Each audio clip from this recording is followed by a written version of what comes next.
Hello, friends, and welcome to Adventures in Pixieland. My name's Amy. I'm an ordained minister, and we are in Bible study. We are in the NIV, and we will be until the end of 2025. And then we'll start the KJV on January 1st, 2026. In this video, we are in Leviticus chapter 11. Clean and unclean food. This is the Mosaic Law. Just as a part of the Mosaic Law, anyway. You'd really have to go back into Exodus to get at the start. Okay. The Lord, let's try that again. The Lord said to Moses and Aaron, "Say to the Israelites, of all the animals that live on land, these are the ones you may eat. You may eat any animal that has a split hoof completely divided and that chews cud. There are some that only chew cud or only have a split hoof, but you must not eat them. The camel, though it chews cud, does not have a split hoof. It is ceremonially unclean for you. The coney, that is a hyrax or a rock badger, not a rabbit like it would be if you're, of European descent. Just make that clear. The coney, though it chews cud, does not have a split hoof. It is unclean for you. The rabbit, see, they have a distinction, though it chews cud, does not have a split hoof. It is unclean for you. I know Europeans all over the place are like, what? And the pig, though it has a split hoof completely divided, does not chew cud, and it is unclean for you. So, some of these animals, if one were to eat it, if you don't cook it enough, you can get very, very sick. And this is not a time in which they have like meat thermometers and etc. Like, I use a meat thermometer when I cook so that I don't have to worry about anything being under or overcooked. So I can have it just the way I want it. I myself, personally, I don't respond very well to pork. It has to be slow cooked, or my body just doesn't want it. It just rejects it. Can make me sick, really. You must not eat their meat or touch their carcasses. They are unclean for you. Of all the creatures living in the water of the seas and the streams, you may eat any that have fins and scales. So, fish in general. But all creatures in the seas and streams that do not have fins and scales, whether among all the swarming things or among all the other living creatures in the water, you are to detest. So that would really be all shellfish, but also, if you think about it, like a jellyfish or an octopus, squid, oysters, all those are no. Since you are to detest them, you must not eat their meat, and you must detest their carcasses. For me, some of that, it's absolutely like there's some of those things I'm allergic to, so I don't like them, and they don't like me. So we're okay there. Anything living in the water that does not have fins and scales is to be detestable to you. I don't really know.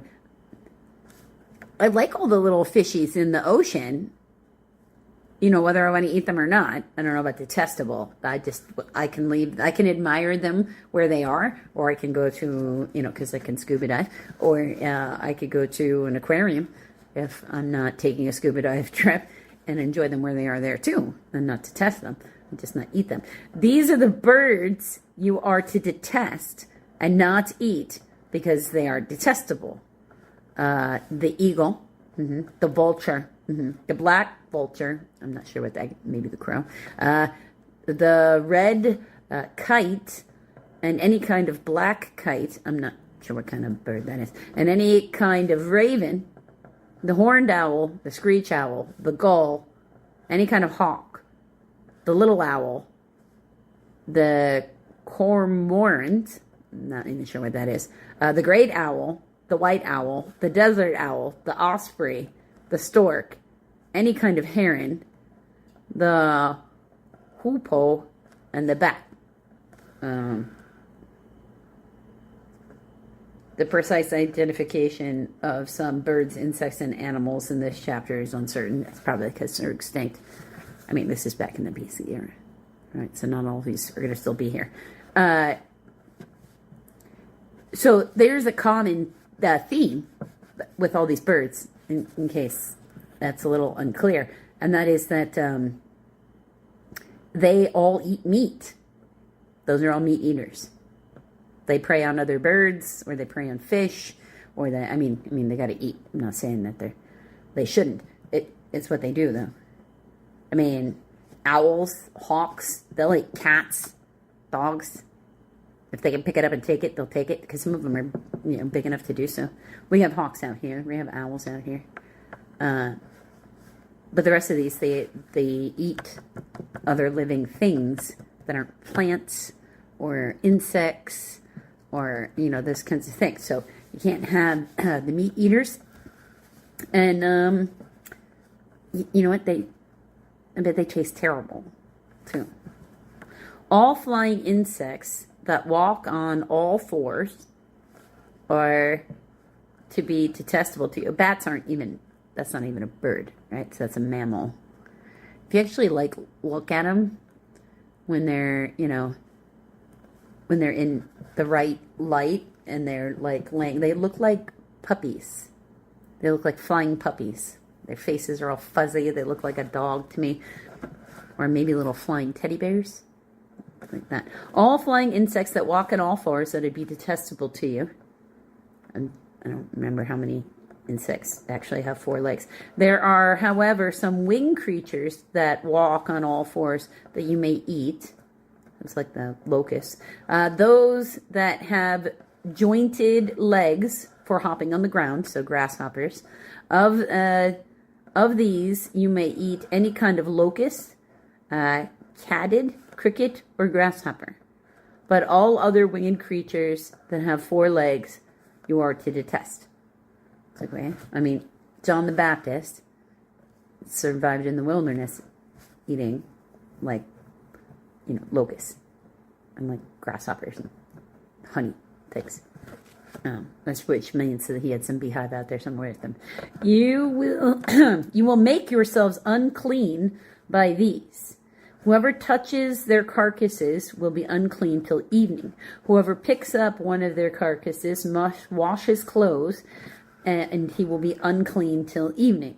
Well, sometimes you have to pick them up, the carcasses, so you don't get predators to come into your camps. So I can see. But a good thing it's only till evening, right? Every animal that has a split hoof, not completely divided, or that does not chew cud, is unclean for you. Whoever touches the carcass of any of them will be unclean. Of all the animals that walk on all fours, those that walk on their paws are unclean for you. So that would be, of course, any mammal sort of thing, like coyotes or, wolves, lions, because they did have lions out that way. So in our, in the American society, the way we are here amongst me, so the creatures you would go visit, say, in a zoo, that would all be sort of grouped together, like bears, none of those. Anyone who picks up their carcasses must wash his clothes, and he will be unclean till evening. They are unclean for you. So, I mean, here's the good news, is that if they had this as a regular enough of a problem, they could sort of have a crew where this is their job. So then they go out in the morning and they do their job and they become unclean. And then they wash before sundown. And then, right after sundown, they could be on the outside edge of camp, and then sundown. Now it's evening. You could walk home and go have your dinner. You'd have to take your lunch out there with you. But, it's doable. That's the point. Of the animals that move about on the ground, these are unclean for you. The weasel, the rat, any kind of great lizard. I wonder what they mean by that. The gecko, the monitor lizard, the wall lizard, the skink, and the chameleon. Of those that move along the ground, these are unclean for you. Whoever touches them when they are dead will be unclean till morning. Okay. Sometimes I live out here where some of these things can get in the house, and if they died in the house, they make a stink. So I guess I would just have to be unclean till morning, right? I would just have to take that because I'm not dealing with that smell. When one of them dies and falls onto something, that article, whatever its use, will be unclean. Whether it be made of wood, cloth, hide, or sackcloth. Put it in water. It will be unclean until evening, and then it will be clean. So, wash it. Yes, usually that's my approach too. If one of them falls into a clay pot, everything in it will be unclean. Yes, one dead thing in your food can make it unedible. Yes, I would say so. And you must break the pot. Okay, so they're thinking about... Remember, these are people who don't know how often they should even be bathing themselves. Like kindergartners or toddlers or, however that works. So they're thinking decomposition of something, and then no, because it's clay and it absorbs, and that's enough. No, you can't have that. It's sort of like you wouldn't take a flower pot that you used outside that you filled with dirt and then bring it inside and decide to eat, just start eating cereal out of it either. These days we know that. Then they didn't know that. All kinds of things could make them, gross. Make them sick and die. Any food that could be eaten but has water on it from such a pot is unclean, and any liquid that could be drunk from it is unclean. Anything that one of their carcasses falls on becomes unclean. An oven or a cooking pot must be broken up. They are unclean, and you are to regard them as unclean. A spring, however, or a cistern for collecting water remains clean. It's okay. Because, spring has movement, and a cistern probably has like a lid on it. It's like you don't have to break the cistern for the lid. It's like that's not necessary. But anyone who touches one of their carcasses is unclean. This is a big deal for some stuff here. It's just some geckos. The carcass falls on any seeds that are planted. They remain clean. So yes, Mother Earth has the way of dealing with this decomposition that will not make you sick. But if the water has been put on seed and the carcass falls on it, it is unclean for you. So I guess just dig up that plant. If an animal that you are allowed to eat dies, anyone who touches the carcass will be unclean till evening. Anyone who eats some of the carcass must wash his clothes, and he will be unclean till evening. I'm assuming they mean one you didn't intentionally kill for like dinner, because otherwise this would make eating problematic. Anyone who picks up the carcass must wash his clothes, and he will be unclean till evening. Every creature that moves about on the ground is detestable. It is not to be eaten. You are not to eat any creatures that move about on the ground. I'm not quite sure what they mean by that. I think they probably mean like slithering on the ground, like snakes and things, because, you know, if you can't eat geckos, you probably can't eat snakes with this either. Whether it moves on its belly, or walks on all fours, or on many feet, that's a lot of different types of insects, centipedes and stuff too, it is detestable. Seems a bit far. I like my ant friends. I'm not going to eat them. Do not defile yourselves by any of these creatures. Do not make yourselves unclean by them. I am the Lord your God. Consecrate yourselves and be holy, because I am holy. Do not make yourselves unclean by any creature that moves about on the ground. Okay? I am the Lord who brought you out of Egypt to be your God. Therefore be holy, because I am holy. Those are his words. These are the regulations concerning animals, birds, every living thing that moves in the water, and every creature that moves about on the ground. You must distinguish between the unclean and the clean, between the living creatures that may be eaten and those that may not be eaten. Just don't shove every form of thing that you can in your belly. I mean, that's just not, they don't all belong. They're not all food. I agree with that. There's a lot of things, a lot of creatures that roam about that eating them is never something I ever thought of. So this was a longer one. So until the next video, friends. Hello, friends, and welcome to Adventures in Pixieland. My name's Amy. I'm an ordained minister, and we're in Bible study. We are in the Niv, and we will be through the end of 2025. We're in Leviticus, and we're in chapter 12, and it's just a wee little chapter. Purification after childbirth.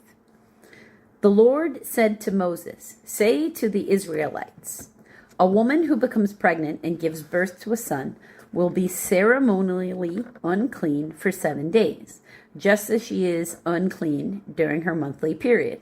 On the 8th day, the boy is to be circumcised. Then the woman must wait 33 days to be purified from her bleeding. She must not touch anything sacred or go to the sanctuary until the days of her purification are over. If she gives birth to a daughter for 2 weeks, the woman will be unclean as during her period. Then she must wait 66 days to be purified from her bleeding." I'm not sure why they think it takes twice as long, but okay. When the days of her purification for a son or daughter are over, she is to bring to the priest at the entrance of the tent of the meeting a year-old lamb for burnt offering and a young pigeon or a dove for sin offering. He shall offer them before the Lord to make atonement for her, and then she will be ceremonially clean from her flow of blood. Okay. These are the regulations for the woman who gives birth to a boy or a girl. If she cannot afford a lamb, she is to bring 2 doves or 2 young pigeons, one for a burnt offering and the other for a sin offering. In this way, the priest will make atonement for her, and she will be clean. See, little tiny baby. Until the next video, friends.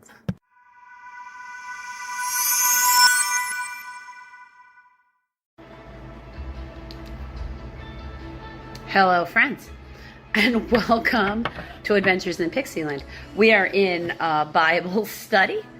We are in the Niv, and I sound like this because, you know what, I was not expecting the video to start because I had not told the video to start. So we'll get started because we're doing chapter 5, which is verses 1 through 43. So we'll do this in 2 separate videos.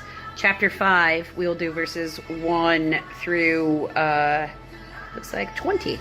And that's one big long parable that is called the healing of a demon-possessed man. Okay. Chapter 5, verse 1. They went across the lake to the region of Geraneses. Now, I'm probably pronouncing that wrong. Let's say some manuscripts have it as this isn't any easier to pronounce. The way they spelled it here is Gerasenes. Down here is Gardarenes or Gergenes. None of those are all difficult to pronounce, so that doesn't really matter. They went onto the lake in the region of a particular area. When Jesus got out of the boat, a man with an evil, so B, Greek for unclean, spirit came from the tombs to meet him. This man lived in the tombs. Wow. Like, understand that? I mean, he's living in crypts. It's like saying he's living in mausoleums. Okay? This man lived in the tombs, and no one could bind him anymore, not even with a chain. He was so strong, he was breaking out of stuff with this demon possession. For he had often been chained, hand and foot, and he tore the chains apart and broke the irons on his feet. Wow, that is really strong. No one was strong enough to subdue him. It doesn't sound like it. Night and day, among the tombs and in the hills, he would cry out and cut himself with stones. That is terrible. This man's being tortured by the demon inside him. When he saw Jesus from a distance, he ran and fell on his knees in front of him. He shouted at the top of his voice, "What do you want with me, Jesus, Son of the Most High God? Swear to God that you won't torture me." For Jesus had said to him, "Come out." For Jesus had said to him, "Come out of this man, you evil spirit." Jesus is like, stop torture. The dead are forbidden from harming the living. Jesus said, get out of him. And then Jesus asked him, "What is your name?" "My name is Legion," he replied, "for we are many." And he begged Jesus again and again not to send them out of the area. So they're trying not to have to go back to hell, these demons. A large herd of pigs was feeding on a nearby hillside. The demons begged Jesus, "Send us among the pigs. Allow us into them." He gave them permission, and the evil spirits came out and went into the pigs. The herd, about 2,000 in number. So these would just be wild pigs roaming around in the countryside, rushed down the steep bank into the lake and were drowned. So they were never mind. You know what? We want to go back to hell. So let's just, because if they don't have the vessel to inhabit anymore, they got to go back where they came from. And just, right? Verse 14, those tending the pigs ran off and reported this in the town and countryside, and the people went out to see what had happened. So they're going out to look for the drowned pigs. I want to see evidence of that. When they came to Jesus, they saw the man who had been possessed by the legion of demons sitting there dressed and in his right mind. And they were afraid because this crazy man was no longer crazy anymore. He didn't look crazy, so they didn't know what to expect, so they were afraid. Those who had seen it told the people what happened. The demon-possessed man happened to the demon-possessed man, and told about the pigs as well. The people began to plead with Jesus to leave their region. Don't stay here because you have the ability to command the demons out of the air. We are happy with our dirty, stinky diaper. Don't try to heal us. As Jesus was getting into the boat, the man who had been demon-possessed begged to go with him. Jesus did not let him, but said, "Go home to your family and tell them how much the Lord has done for you and how he has had mercy on you." So the man went away and began to tell the people in Decapolis, that is the 10 cities, how much Jesus had done for him, and all the people were amazed. So, because he was demon possessed, they were amazed that he was no longer demon possessed, even though all their religious officiants couldn't get the demons to leave the man. Because remember, he tried multiple times and broken out of all of it, and it was only the demons' fear of Jesus that made them flee. Now, whether or not you like demons or not is a personal choice. I don't like demons, need to stay away from me. But these people clearly didn't want their region to be demon free, since they wanted Jesus. Because me, if I had been like, that man was, we have so many, come over here, that's what I would be doing. Wait, I got more people for you if it was me. But like I said, I don't want to hang out with demons. So if you're people that do want to hang out with demons, then of course you're going to reject the help that gets rid of them. So, I mean, a lot of people, they want the results, but they're not willing to do the work to get them. And he says, no lip service. He says it even in the Old Testament. No lip service. Lip service is what got all our grandfathers in trouble. No lip service, money where your mouth is, or he's calling you out. Because that's sort of the nature of him. That's true in both James and Peter. It's very confrontational in that way. They're calling you to carpet if you're not acting good in every moment. And that means you got to be willing to do your own work. No loopholes. Hello, friends. Welcome to Adventures in Pixieland. My name's Amy. I'm an ordained minister, and we're in Bible study. We are in the Niv, and we will be through the end of 2025. In this video, we are in Psalms, Book 1, Psalm 38, and we're doing the whole Psalm, 1 through 22. It's a Psalm of David, a petition. O Lord, do not rebuke me in your anger, or discipline me with your wrath. For your arrows have pierced me, and your hand has come down upon me. Because of your wrath, there is no health in my body. My bones have no soundness because of my sin. My guilt has overwhelmed me like a burden too heavy to bear. My wounds fester and are loathsome because of my sinful folly. I am bowed down and brought very low. All day long I go about mourning. My back is filled with searing pain. There is no health in my body. I am feeble and utterly crushed. I groan in anguish of heart. Man, he's feeling it, right? Of all my longings lie open for you, O Lord. My sighing is not hidden from you. My heart pounds. My strength fails me. Even the light has gone from my eyes. My friends and companions avoid me because of my wounds. My neighbors stay far away.